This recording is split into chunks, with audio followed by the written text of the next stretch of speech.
Are you ready to get punished? We know we are. We're talking 1989, or should I say 1991's The Punisher starring Dolph Lundgren.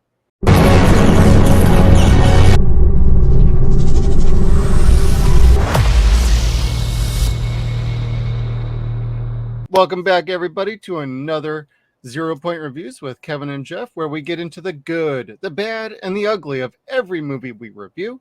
And we got a doozy this time. We got The Punisher. Kevin, were you sufficiently punished with this movie? I felt spanked. Yes, I felt sufficiently spanked after watching this each time. Yeah. And so, was this your first time watching it? Yes, we do a little shtick of an intro before we get to the good stuff. But you ever seen this one before? No. I remember this when it first came out on VHS, way back in those days. Back in the olden days, Kevin. Yes, before blockbusters and whatnot. Before Damn BCR, you know. Older folks would have their own stores with video cassette tapes. They'd rent them out to you for a day or two. And if you didn't pay them back or didn't bring them back in time, they'd charge you up the ass. And send the cops at you. Be kind, rewind. And what we say is be horrible, fast forward. Leave a note with the ending.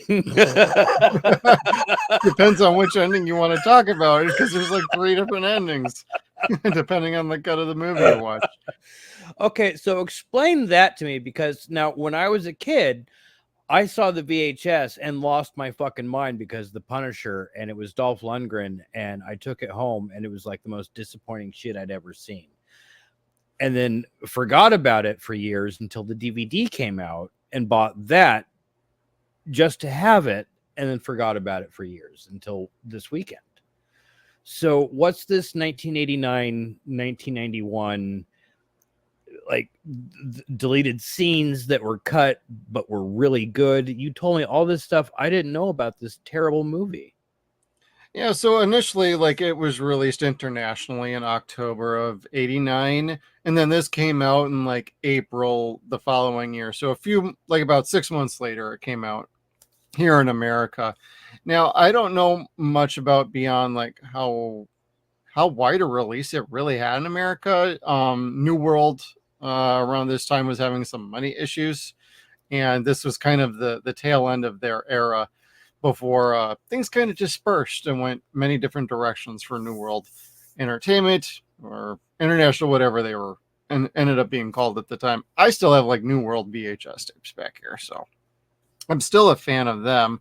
But it also could have been distributed by like Live Entertainment.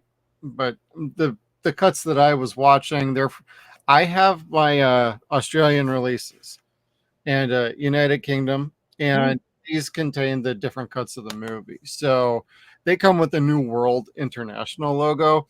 And to what you were asking about with the different cuts, is initially came out, it was pretty cut for violence to trim it down for the rating.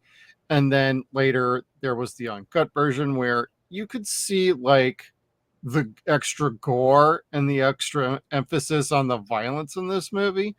And then even later, somebody had some sort of access. Now, I'm not terribly up on who the person was, how it was discovered.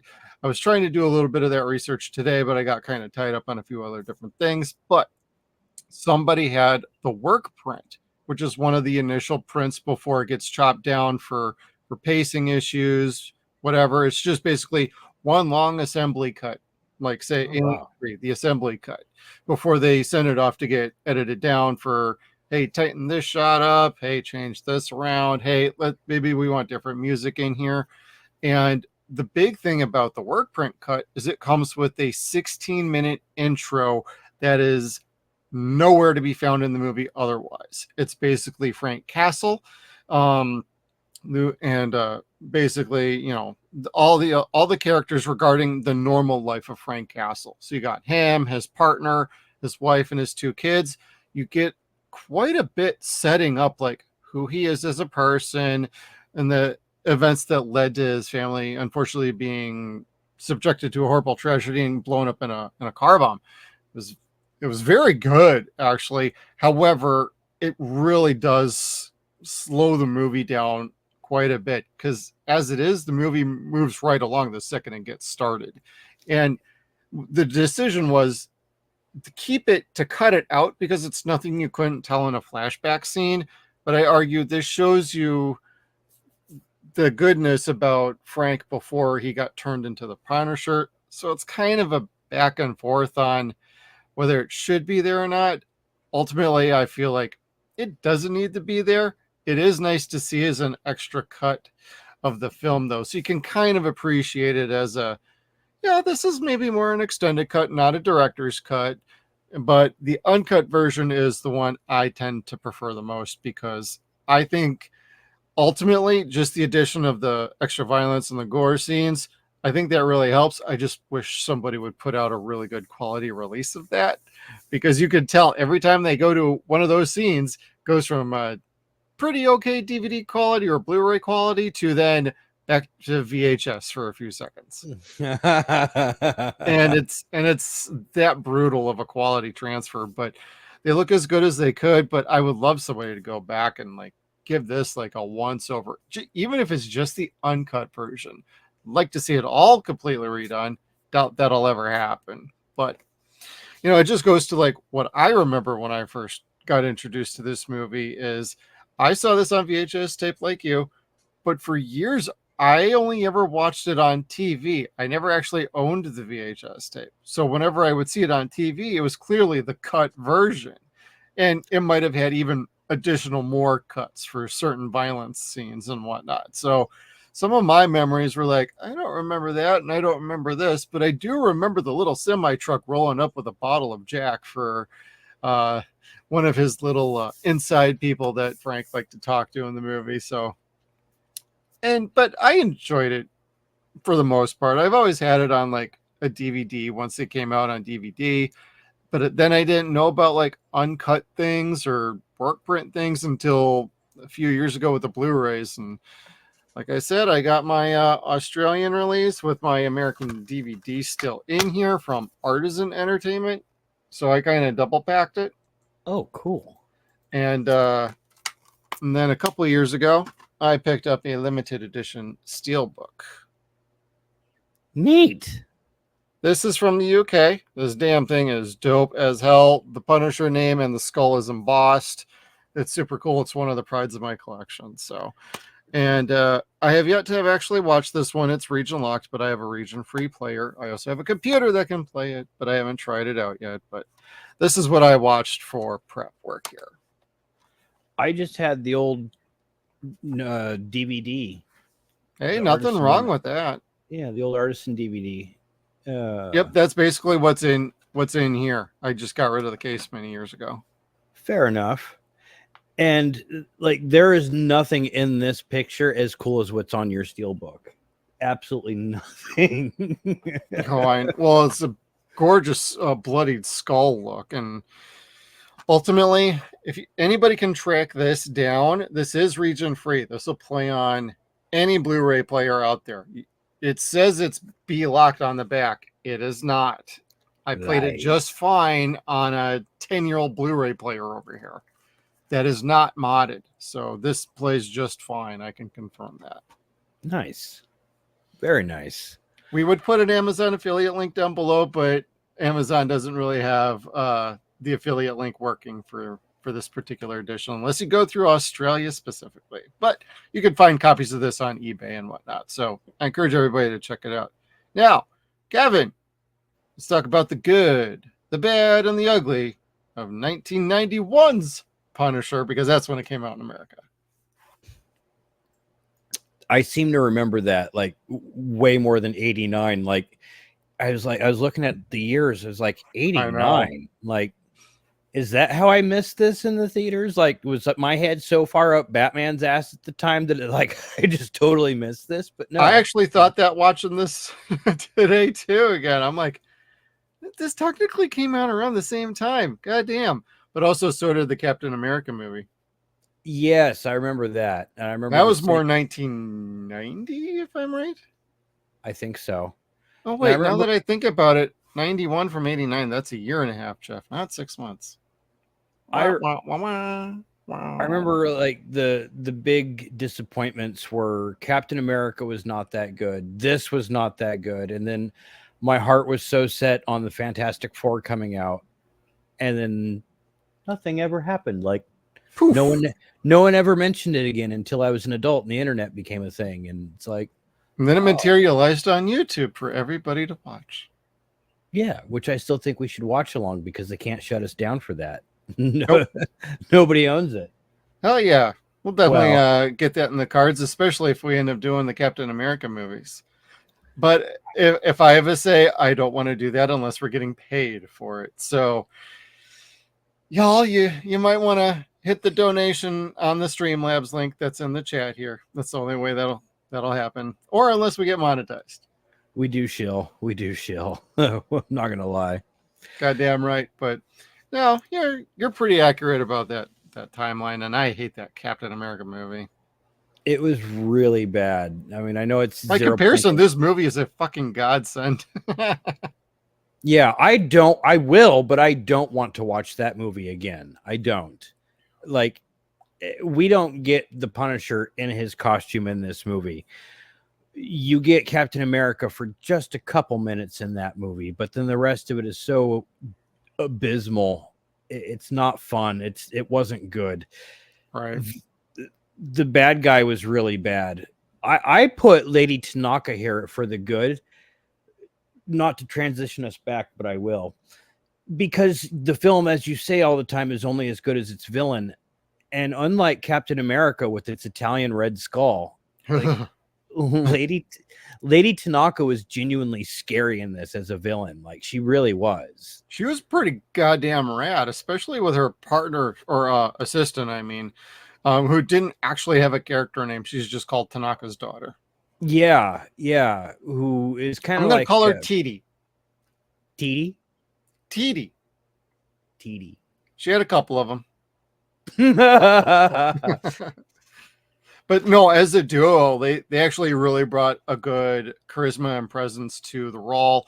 And, you know, Lady Tanaka just straight up was just so commanding, and putting the Italian mob guys on notice almost right away just reminds me of years later when Heath Ledger's Joker shows up in the Dark Knight movie, and he basically says, I have this little pencil trick. Let me show you what happens here. And he makes the pencil disappear. It felt like that kind of energy of, oh shit, the adults have now walked into the room. Yeah. As opposed to kids playing crime, here comes the real crime lords. The real crime lords. It was super good. I really appreciated them. Yeah. Yeah. And then she made no secret of the fact that they suck. Like, she was very polite and genuine. Like, you know, I'm sorry to tell you, gentlemen, that you're inefficient and we're going to take everything because you're inefficient. It's not personal. It's business, but you suck. And that's just the way it's going to be. And be grateful you're getting 25%. Shit, they weren't even getting that. They were being offered their lives at that point. Yeah, the fact they even protested was enough for her to be like, you know what? We got to take these guys out, period. Let's just show everyone else who we are and just kill them anyway. Oh, yeah. You know, we'll make an example of them. And that was awesome because, like, she ransoms their kids with the intention to sell them to child slavery anyway. I learned so much about life from this movie I didn't even realize as a kid. I know, right? Like, it was actually tackling some very interesting topics of that time that are still make sense today too. So yeah, like human trafficking. This movie covers human trafficking. Like, that got really popular with Liam Neeson, of course. I mean, we know what he did. I mean, give me back my daughter. That was going to sound so much worse. Yeah, because of Taken, like, human trafficking got put in the spotlight, which is fantastic. It needed to. But this, like, talks a little bit about, like, it's a long-standing tradition of selling kids as slaves is like a great profit. And you're like, ugh. And it kind of gives you that inclination that her daughter is one of those slaves and that she was going to keep one of those kids as another daughter. Yeah, they actually did make that effort. And the idiot kid boy, Tommy, just immediately thinks he's Stone Cold Steve Austin, and he's going to start smashing fools with chairs and shoving people over and dropping stunners all over the damn room. But he got a mud hole stomped in his ass hard. And then bitch slap too. By Tanaka's daughter. And then by Lady Tanaka. Didn't she smack him too? I think she did, yes. Yeah. Or is that no, it was one of the other guards. I'm sorry. Oh. She whooped his ass later. Yeah. We can't show that, but she whooped his ass later. Yeah. Absolute freaking little Tommy. Yeah, we'll get to Tommy in a little bit too. But another thing I really enjoyed out of this movie on the good side is I know some people want to say like the action's really not that great, but for this time, this movie actually has some pretty good action. But I would also say it has to be the uncut version you watch to actually enjoy like the real full on death scenes and actual kill scenes. Like they actually look awesome because you actually see more of the result of what happens. Like shooting dudes in the skull. It's like they did some great practical effects work and visual effects work too. There's like no CGI. This is like all practical effects or camera tricks, and everything just was so well done that ways. And with Punisher, you're always expecting some cool action, some cool death scenes, maybe some cool fight scenes. For this time, this is pretty cool. If you rank it against like a modern day like Punisher iteration, like the Netflix one with John Barenthal, Tom Jane one, or even the Warzone one, the action's just not on the same level because this is from a different time. My only kind of complaint was like Dolph in some scenes he looked good, in some he kind of didn't. He just looked great shooting off a gun, smoking fools. Yes. Throwing daggers with skulls on the end. I always wanted one of those. Those are just little stilettos. They're so impractical, especially for throwing. I know. As an adult, I'm like, God damn. They're bottom heavy. Don't throw them. Don't. Because they will not split your forehead. They will hit you at the bottom of the handle. They'll piss you off. Like if somebody throws it hard enough at you, they might knock your ass out if they hit you in the soft spots. But anyway. So true. Yeah, but this movie, like, there was a lot more action to it than I remembered. There was a lot more fun to that action than I remembered. Yeah. I would compare this to like a Seagal type flick. The violence and gore wasn't there in the version that I saw, but the amount of shooting and throwing away guns and excessive ammo falling everywhere was pretty goddamn terrific, actually, watching it as an adult. As a kid, I don't think I was able to appreciate it because I didn't see that symbol there. But like as an adult, there's really nothing to turn your nose at in this picture for that. Well, like as when it comes to action, it's a good action movie. Yeah, and it's totally echoes like 80s action movies of the time frame. Does it have the emotional drama and impact of other action movies from around that time? No. And clearly this isn't an actual play on a story from the comic books. It's inspired by the comics. So it doesn't really feel like a comic book movie.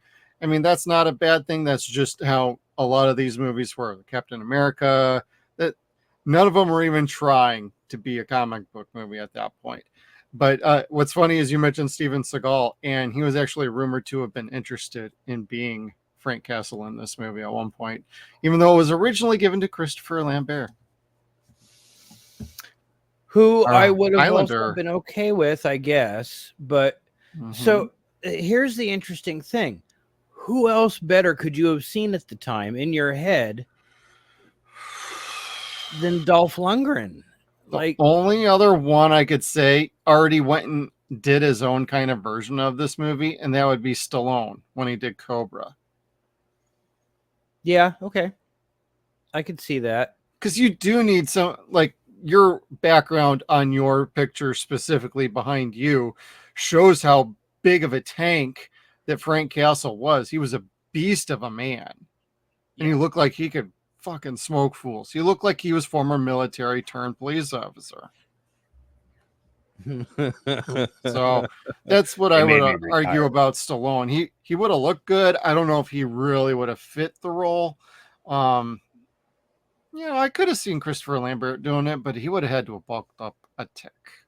Yeah, But I because think he had like a leg or an ankle injury or something like that.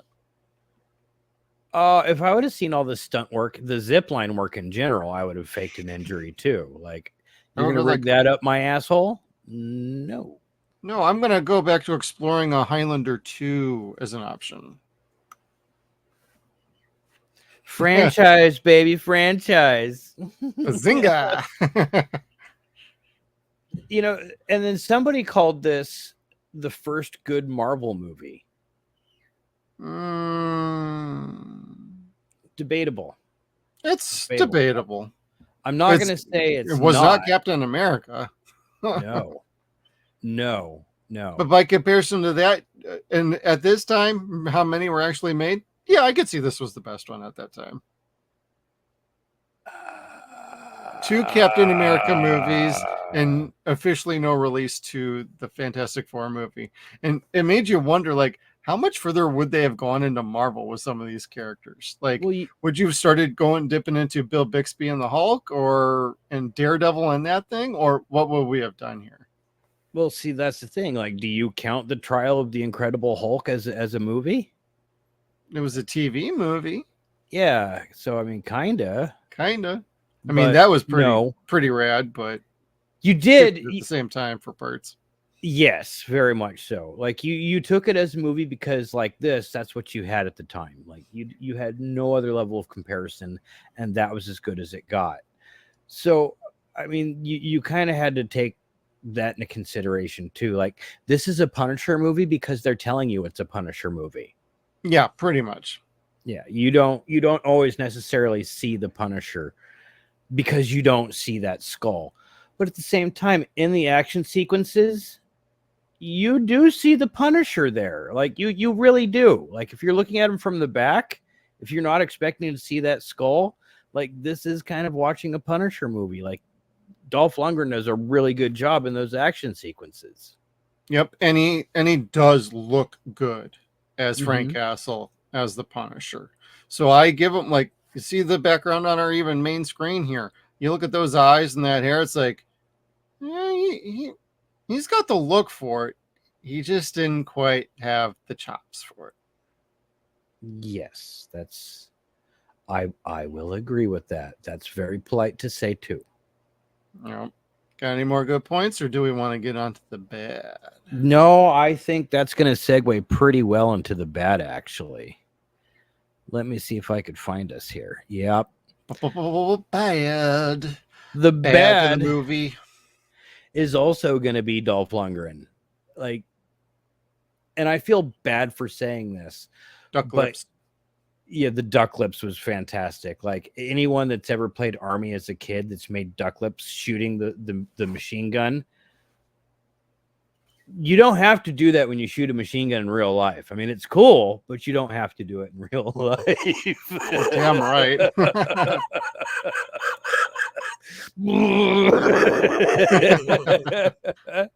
So, like, there was a lot in the version that I saw. There is a lot of editing to make this a concise action flick. Like, you don't always get to see a whole lot of the muzzle flash. You see a whole lot of him jerking the gun and a whole lot of his duck lips. On the uncut version, you actually do get a little bit more of that. Is there more of that? Okay. A little bit. Because you don't see a great range to Frank Castle from Dolph Lundgren. There are only a few scenes where he could have an emotional connection with anyone. And unfortunately, when they team him up with somebody to have an emotional connection with, it's Louis Gossett Jr. Yes. Wow, dude. Like, that's okay. Just throw him to the wolves then. Like, goodness. And they became friends instantly, and they worked together again. But there was a considerable difference of talent there. And yeah, I say that with no disrespect because I love Dolph Lundgren so much, but he's done some great roles. So it's not like we're totally shitting on his performances. Hell, he actually did okay as He-Man. But like for like this kind of role, it needed a little bit more range and depth for an actor that he just didn't have at that particular moment in time. As an adult, he could play like old man Frank, no problem right now. Oh, sure. Absolutely. I could totally see it. Or he could even be somebody else completely different. And that'd be okay too. But like just at this time, even though he was working off the great Lou Gossett Jr., who we didn't bring it up in the good, and I feel bad about doing that because Louis Gossett Jr. was fucking awesome in this movie. He made, if it wasn't for him, I don't know if I would have liked this movie. That said, Dolph, I mean, when he was in normal, like casual, normal Frank mode, Dolph was okay. Like when he did the bus scene with, and he stole the bus, and then hey, you missed my stop. And he stops the bus and he just says, I'm sorry, man. Here, have a free ticket.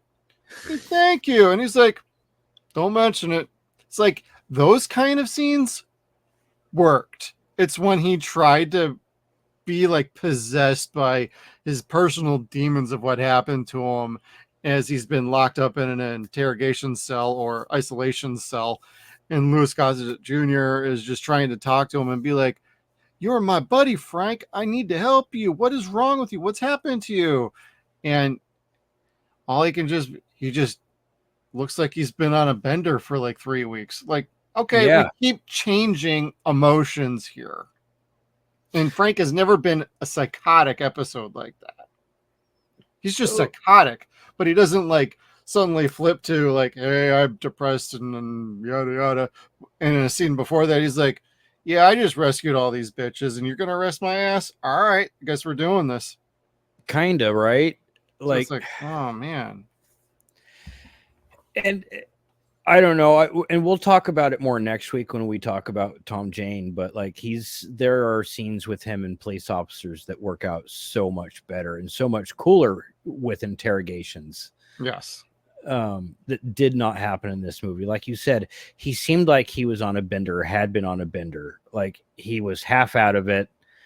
You had to question whether or not Dolph Lundgren was personally on drugs while filming this, as opposed to, are you just trying to act like Frank Castle's that despondent of a human being?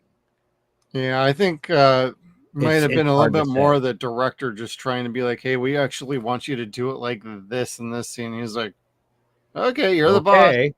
Yeah, because I don't want to think that about him, especially making this movie. And I doubt it. He's a professional. They wouldn't have aired the footage at all ever if that was really a problem. True. Like the makeup they did on him, making his eyes look all red and bloodshot. Like, of course he's going to look that way. He's on a mission that doesn't allow him to rest or sleep or do anything. So you get that, but golly, yeah, when he goes into that despondent mode, it's just like he's not acting anymore. He's not there. Yep, he's a ghost. No, he's just personality. Like, has no personality. It's not acting. He ghosted the movie while still being on the movie. Be back in 5. Especially in the next scene when I have to rescue somebody that I might actually give a shit about. We'll see. Are they a kid? No, I won't give a shit. Oh God, half the kids in this movie were just, I wanted to pull my eyes out, especially with Tommy. He was, of all the acting in this movie that was just straight bad, like Tommy was probably the worst in this fucking movie. And like a couple of times I'm like, how the hell does he know where the bus is? Oh, I'm going to take Susie or whatever her name is to the bus. When did he mention bus to Tommy? Because he just rescued Tommy separately from everybody else. And they haven't even made their way down like 2 hallways and Tommy knows where the bus is. Like, come on. He's working. Don't tell me he actually knows the floor plan for the place. He memorized it on the way in, man. You learn to do shit like that at private school. And then when he's trying to pull his dad off of, Frank Castle at the very, very end, he's like, Dad, stop. Dad, stop. It's like, oh dear God, shoot me already. After a really good attack on the penthouse scene, we get the showdown of the century, so to speak, between the mob boss and Frank Castle. And Frank gets his ass half kicked to him. And it's like, oh, come the fuck on. And I love that the fight scene takes place between the two of them. Frank's got an M16, and the mob boss has a tiny little Uzi with the silencer on it. Which didn't actually silence shit. No. And I'd say that Uzi probably has like what, 11 round clip at best. Probably 11, but you never know. Yeah. So hey, my buddy Alec Baldwin's finger out there. If you watch this video, you might be the one to answer that question for us. You know, it'd be another question, and it'd be one for either Wernerski or Kelly Maroney, is how often is that gun going to fucking actually fire before it burps? Yeah, right. This is why Daddy never bought us Uzis. They jam all the time. That's right. Chinese trash. See, what bothers me a little bit is I know they were following the story along, and like, let's be real here. The story of this movie isn't all that great. It's pretty mid at best at times, but like considering Frank and his motivation in this particular scene, the second they get off the elevator, why doesn't he just pull up a gun and blow this dude away or stab him with a Bowie knife through the head just to take this guy out? Like, what is there for him to really work out with a deal for him when he knows like his former partner can handle himself, which he does, walks away scot-free with a piece of pizza in his mouth. And he's worried that he's going to get capped. He would know better than anybody that his former partner can handle himself and everything would be just fine. Could have just smoked this fool. Yeah. Well, again, you're watching a Punisher movie because they told you you're watching a Punisher movie. I wanted to see some punishment, damn it. And you see violence, you see killing, but you're right. Frank, the moment he had the opportunity, would have just killed this guy. Yeah, straight up. And it would have been a quick neck snap or something slow and painful, but Frank would have not allowed this guy to live longer than necessary. Yeah. Even if eventually the he does kid was crying. Kill him, but yeah. He had it coming. Well, I know it was kind of a tropish kind of like ending of like, we're wrestling with a gun and you're wearing body armor and I'm not. Oh, and I'm going to shoot you just off to the side, just under your body armor. Like, oh man, after all the cool violent shots I had just seen through this movie, it's like, I would have just straight up shot him between the eyes. My guts. By doing that, you would have thought he would have had a moment with his son and be like, please don't turn out like me.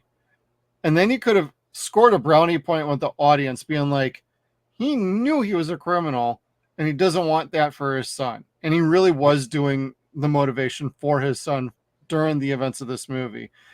By not doing something like that, they kind of missed out on that actual kind of a solid character arc. Instead, lives like an asshole, dies like one too. That's true. Again, could have shot fine too. It's just I would have added a little more based on how the story was going. I would have added that in just to show some sort of thought process along those lines. I like next week's picture, which has a little bit more Sergio Leone influence to it. Like, I'm a Thomas Jane Punisher guy. I'm already telling you now. I haven't seen Warzone ever. We are doing that one after that, so it's not unenjoyable. I'm telling you, it'll be okay. All right. I have opinions on Jigsaw because after the Thomas Jane movie, I got very familiar with the comics. So, one of the few comics I ever really got hardcore into. Man, you know what? If you want to have fun, go play the Thomas Jane video game. Yes. That's what I'm talking about. That'll leave some stress. And then go watch the Dirty Laundry short he did. Just to show, like, we know there were some missteps with his first movie as Thomas as the Punisher, and then he was like, "Oh, we're gonna do something a little fun in between and see if we can get another sequel made." And I wish they would have given him a sequel with the original script for part two, because I was able to read it. I don't have a copy of it. If I did, I would gladly share it with people. But if I still had I had read access only. I couldn't save it. I couldn't do anything to it. I read No. it and I was like, fuck, that's dope. That's a great thing. I can't even really talk about it other than I can say I've read it. But But it would have sounded been cool. great. It would have been awesome. And they would have done Jigsaw proper.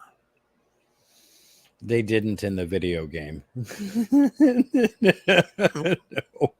That's a negatory. But in the context of this game, I seem to you talk about video games, and I remember like the arcade game, and I thought the movie would be a little bit more like that. Jigsaw was pretty good in the NES game. There you go. That much was true. But golly, as far as the story goes, you're right. It's not that solid. Like there's not a whole lot of complexity to it.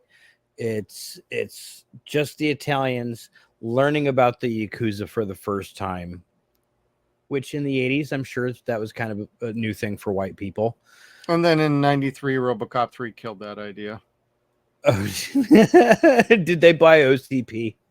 It was a competing Japanese company. Nice. Then they had their own version of a RoboCop, Robo Samurai. Goodness. You've never seen the third movie, have you then? No, I really no. Okay, we will save that for future reference. I'm going to write that down. If we get paid. If we get paid, yo. I watched that reboot piece of crap, but I have my limits, damn it. Yep, I know. But speaking of limits, Kevin, let's talk about the ugly of the Punisher. The ugly. Well, let's see here. That didn't already kind of fit into the bad. The ugly is the unnecessary steps that they took to this movie, or steps that they took to do their own thing with this flick. Yeah. Like show him butt naked here for no reason twice. Butt crack of dawn is what I call this. Yeah, like let's show it twice, 3 times, 2 times. Yeah. That's what the ladies want to see. Exactly. Women are going to a Punisher movie just to see a naked ass. And that anyway. Yeah. So I didn't like this movie as a kid. It really like bummed me out because there was no costume. There was that skull there. That being not in the movie was a bit troubling to me, to be honest, as a kid, because that's not how I understood the character. So I'm like, well, this really isn't the Punisher then. Yes, that's the way I took it too. And it took me being 44 years old, seeing it 30 years later, where I'm kind of like, okay, I feel like I'm watching a Punisher movie again. Right. I felt the same way. But in 1991, at 11 years old, I did not feel like I was watching The Punisher. The things that I really liked are things like you talked about, the truck that had the booze on it, him cauterizing his chest, which is a horrible fucking. Do I have that here somewhere? I think I do. Yeah. Like, Oof. It's a horrible image that I'll never ever get out of my head. But this. I love Alcoholic Optimus Prime. Yeah, that was a fun moment in there. I'll never forget that. I don't know. After Batman, without having that skull on his chest, I think it was a huge missed opportunity. This could have been much more popular than what it turned out to be. Yeah. I don't think anyone gave it the chance. I know I didn't give it the chance, but even growing up and becoming less persnickety, I never had the inclination to be like, you know what? Let's go give that another fair shake and see how it goes. Not until this time around. Right. And I think, part of that also stems from like how the movie was treated in and of itself back when it first came out. That's where I would throw in another ugly on top of everything, is just new. They were having so many problems with the studio financially that this didn't really get a proper full release. And it overall affected the bottom line. Yes, it was a $9 million production, and they made $30 million worldwide. It could have done better if they had their shit together, got some marketing behind it, and had a united front on what kind of a cut you should really put out.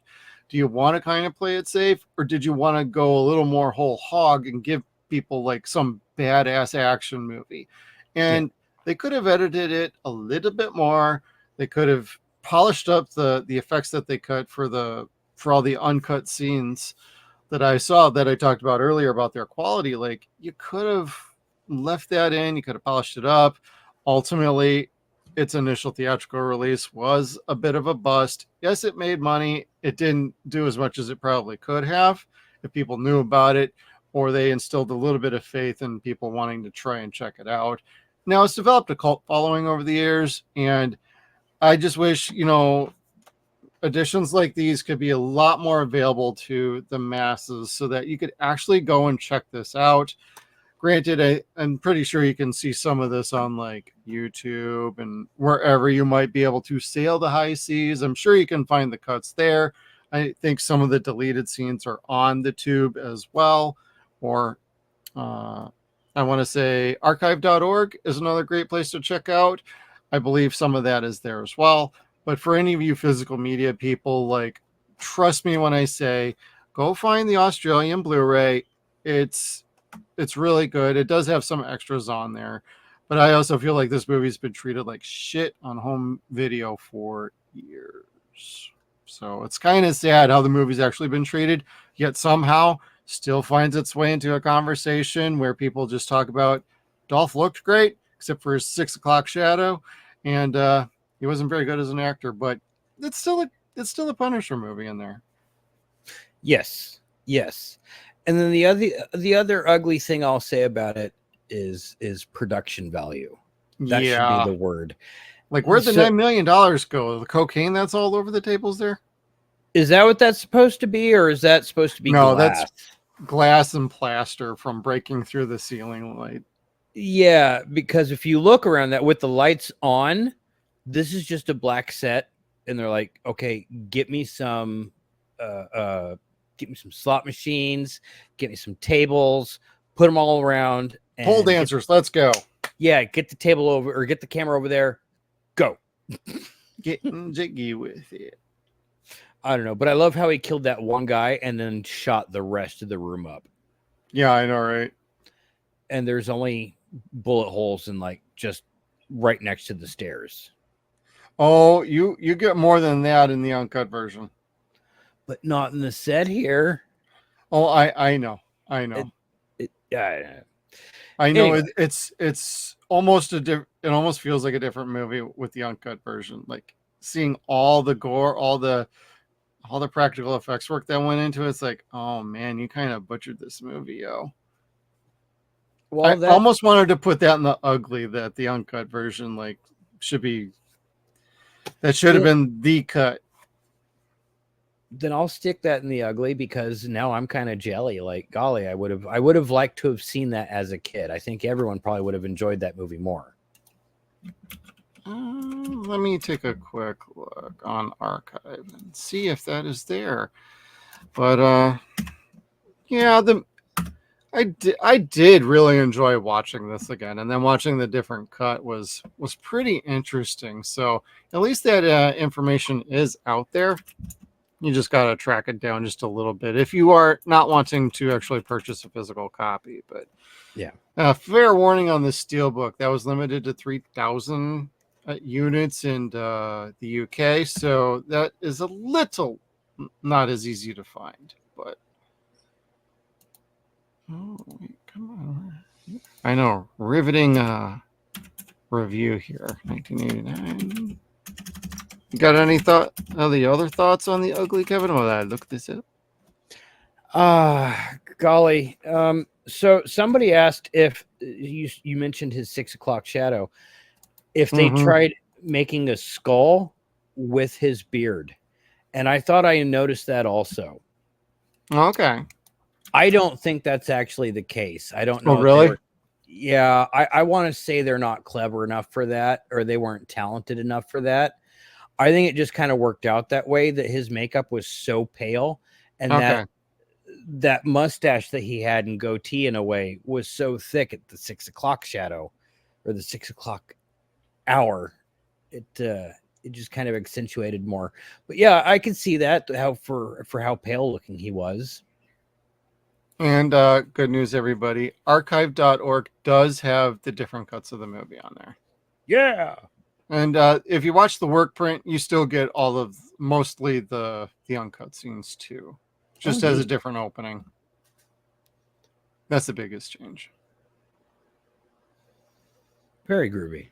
So yeah, so I'm glad I can at least confirm that. So, and you can also see some of it on the YouTubes as well. You pubes. All right, Kevin. Final judgment. What do you say? Final judgment. Golly, I owe this movie an apology.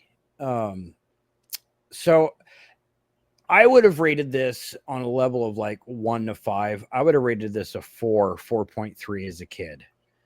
It was not very long. It was not quote unquote very good, and it most certainly didn't have what I recognized to be as the Punisher. As an adult, I can forgive it because I could recognize it as being a movie that had low production value. I see somebody that tried to genuinely make a good movie but didn't have the means to do so. All right. So there's a difference between a bad movie and a cheesy movie. This very well might be a cheesy movie, but it's really not a bad flick at all. It's not. It's a fun movie. It's an action-packed flick. It's pretty fast-paced. It comes in just under an hour and a half. They cut out all that fat. I know you said you liked it, but they made it pretty concise, and it didn't drag on. It didn't leave me feeling bored as an adult. And again, if you kind of squint your eyes or don't look necessarily at your chest, it's almost like you're looking at the Punisher when you see the action sequences. Yeah, that's pretty good. Now, on a 10-point scale, where would you go with this? Oh, now, golly, I'd say a 6.5. Yeah, I'd say it's 6.5. that's fair. They tried hard. They didn't have the money. They didn't have to show you nudity. They didn't throw in nudity to make up for anything that they lacked.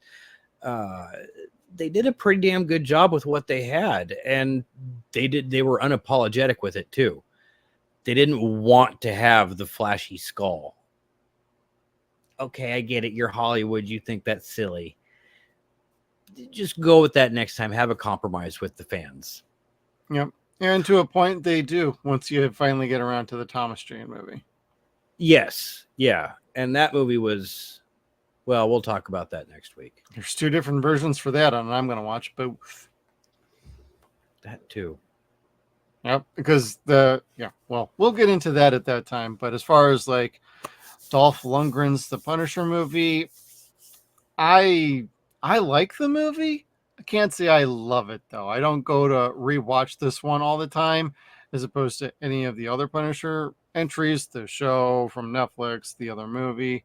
And like I said, I have Warzone, haven't watched it, but I always at least enjoyed Dolph's attempt to be frank. He just couldn't pull it off. And as an adult, I still see that. But as a kid, I at least thought, hey, this dude looks like he could mess people up. So he still had the presence. He handled himself well in most of the action scenes, facials notwithstanding.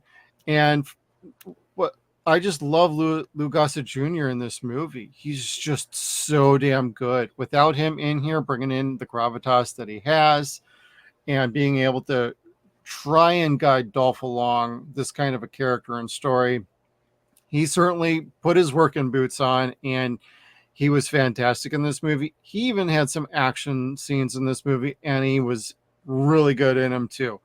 He was very quick and to the point with his stuff, and it always worked out well.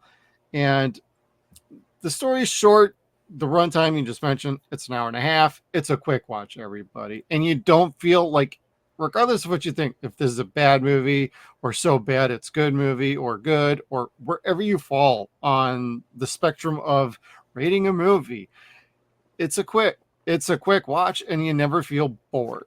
You will if you watch the work print. I gotta be honest, watching that whole thing, as much as I like the opening, the movie does feel like it's taking a little too long to get started by doing a scene like that. So it's unfortunate.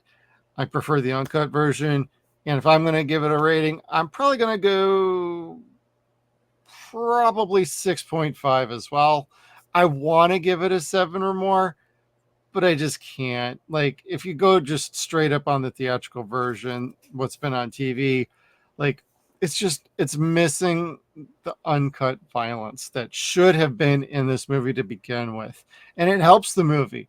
Now, if I'm rating the different cuts, I'm going to give the uncut version easily a 7 because it automatically bumps up like, hey, I see what they were trying to do before they had to try and work towards a rating. So yeah. I can at least appreciate the work. They certainly tried. Just wish they had a better budget like you kind of talked about here. And, you know, it's an enjoyable movie. I would totally recommend checking it out, even if you don't want to buy it. We just went over some places you can go check it out at. And beyond that, hey, it's a fun movie. And that's really all you can really ask for a movie from this era, because this certainly beats Captain America.